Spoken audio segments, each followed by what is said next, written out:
one day, and back when my husband was not a Christian, and I had just become a Christian, he was smoking pot, and as he was walking out the door, he turned around to me and took a toke, and then he said, "I have been smoking since I was 15 years old, and my mother wanted me to quit smoking pot, and I never would.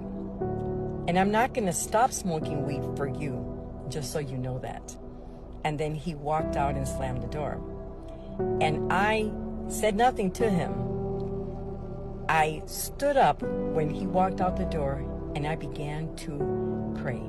And then I said, "Devil, how dare you talk to me through my husband? That's not my husband, but I see you. And my husband will get saved. And how dare you talk to me? Don't you dare talk to me through my husband again." And then I began to pray for my husband, because I learned that prayer is the way. I take my prayer request to God. I don't argue with people, and I don't argue with my loved ones, because that does nothing. Arguing is the devil's way of handling things. Praying for people is God's way. And as people of God, we do it God's way. I pray for people and I love them. I love them. And when they act that way, I let it pass.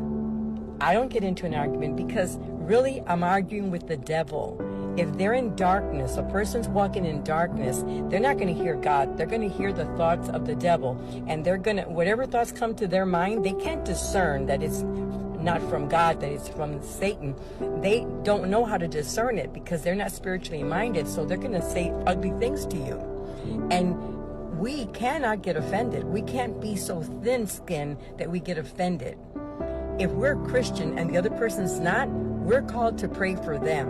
If they talk to us that way, they're in bondage to the enemy, and they can't discern when the enemy's using them to talk to us. But we have to be spiritually minded enough to discern that was the devil trying to talk to me through that person. The devil will talk to you through your kids.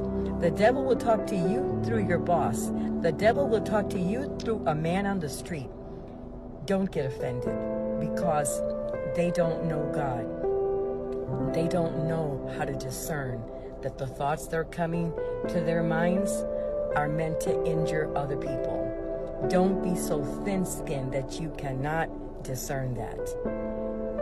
Think enough of yourself to know that you're called to pray for those people, not to get mad at them or angry, because if you do, you're falling into the devil's trap.